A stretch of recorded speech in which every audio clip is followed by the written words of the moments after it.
your CIGTV News Update, I'm Donna Bush. Thanks for joining us this Friday evening. To accomplish one of its strategic objectives, the Department of Tourism has launched a local-focused corporate website.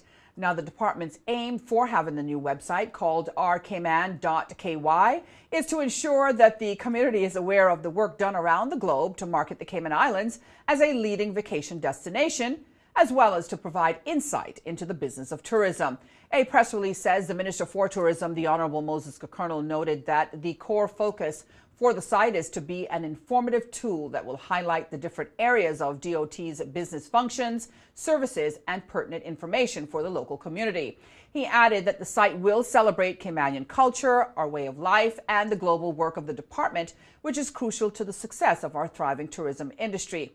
Again, you can visit the website rcayman.ky for more details. Well, the National Gallery of the Cayman Islands will open a new exhibition called Art of Fashion to the public soon. Members' preview will take place next week, and the public can view the exhibit until November 28th. Curated by the gallery's director, Natalie Ocart, with the assistance from Simon Tatum, Art of Fashion is an examination of the worlds of art and fashion, which have simultaneously coexisted and collided with the boundaries between the two disciplines blurred. According to a press release, the spirit of creative collaboration features collections by Caymanian fashion designers Izzy B. and Jawara Alain. Commissioned by NGCI to respond to their permanent collection, the designers have been given free rein to interpret the artistic history of the Cayman Islands, from early intuitive art by Gladwin Miss Lassie Bush and Charles Long, through to the emergence of the native sons and on to the critically engaged contemporary art that is being practiced today. Now, because of the generous donation of Butterfield, entrance to the exhibit and related programming is free of charge. For more information, you can go online to nationalgallery.org.ky or give them a call at 945-8111. That's 945-8111. Finally, today, an unaudited financial report released last Friday indicates that government's finances for the entire public sector for the first half of 2018 has registered a surplus. Minister for Finance and Economic Development, the Honorable Roy McTaggart, on behalf of Cabinet, released a report last week. Government's overall surplus was $201 million, which is $67 million or 50% higher than the $134 million budgeted for the first half of the year. To read the report, you can go online to gov.ky. Again, to read that report, you can go online to gov.ky. For a look at our weekly schedule of shows here on CIG Television, you can go online to gis.gov.ky and click on the publications link at the bottom of the home page. If you missed today's news update, you can go to the Cayman Islands Government Facebook page as well as the CIG Television YouTube channel. With your CIGTV News Update for this week, I'm Donna Bush, as always, thanking you for joining us. I hope you'll join me back here again on Monday evening. Until then, have an awesome weekend. Be safe, and bye-bye for now.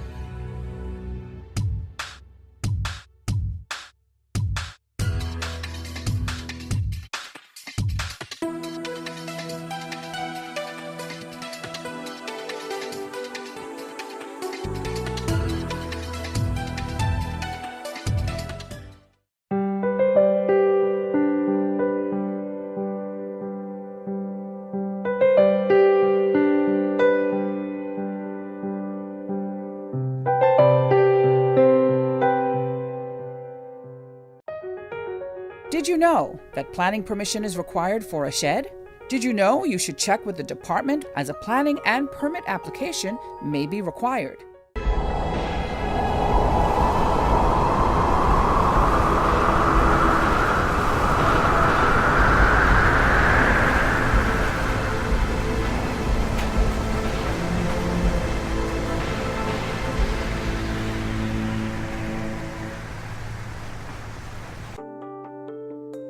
Did you know planning permission is required to clear land by mechanical means? You should check with the department, as a planning and permit application may be required. Boating, fishing, and water sports in the Cayman Islands are great, but keep a cool head. Here are 7 tips for fun and safe sea outings. Number 1. Use a checklist to plan your outing. Check the weather forecast, make a float plan, and share it with someone who is remaining on land, stating where you're going, with whom, and when you're expected to return. Visit your nearest marine supply store to get your safety gear. This includes signaling mirrors, whistles, and a flare kit.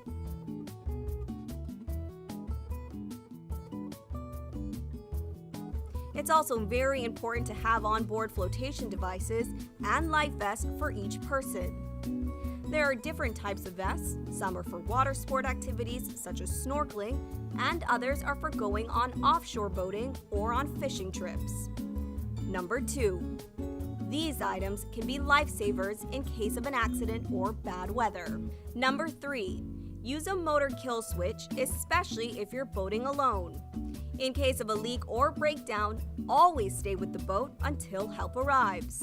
If you capsize, an emergency beacon or locator device can send a distress signal to inform the authorities of your location. Larger flares will indicate distress to a boat, airplane, or search and rescue officials. Number 4. In addition to sunscreen, food, and beverages, it would be smart to have a cell phone. Make sure your marine radio works. Cayman boaters use Channel 16 to communicate. Number 5. Also, don't forget your anchor and sufficient rope. Number 6. Boat operators should be familiar with the local waters and reefs, as well as the capabilities and functions of the vessels they are using. Always obey the rules of the sea and the marine environment, and have courtesy for others. Number 7. Alcohol and salt water do not mix, especially if you're the captain. Some useful contact numbers are 911. The RCIPS Marine Base is 649-7710, and the Port Authority is 949-2055. Smooth sailing, all!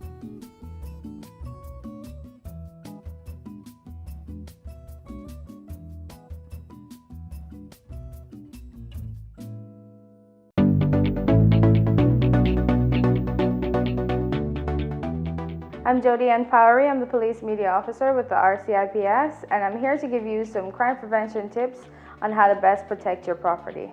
The first thing that we want to discuss is our points of entries. Let's start with the front door, and then we'll move on to the windows and the back doors or sliding glass doors. The first thing to consider is the front door. This particular front door has 2 deadbolt locks. One of these deadbolt locks are properly carpentered and the other is not. When your door is properly locked, you'll hear a click at the end and the deadbolts are not able to move. If it is slightly opened, then you can push the deadbolt back without having any restrictions.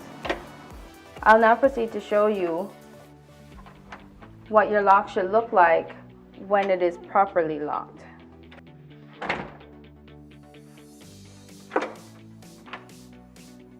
When it comes to your windows, you want to make sure that your window is locked all the way down, because even though the lock is on, if it's not all the way down, it can still be pried. The proper way to lock the window is to make sure that the window goes all the way down to the seal and then you pull across the lock. When you have a sliding glass door at home, you want to make sure that you have secondary locking devices in addition to the lock that comes with the door. One of those can be a simple piece of wood that's jamming the doorway.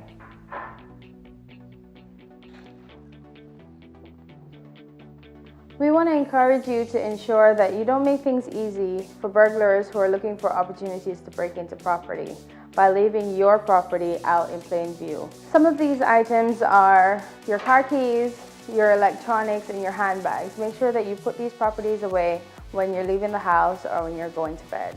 When you're going camping or if you're taking your family on a trip, you want to ensure that your property has some sign of life. This can be done by leaving a light on or putting timers on your lights. And we want to ensure that our family homes are safe. In order to do so, we encourage that people take the proper precautions by starting up neighborhood watches or encouraging family members or persons they trust to check on their properties while they're away.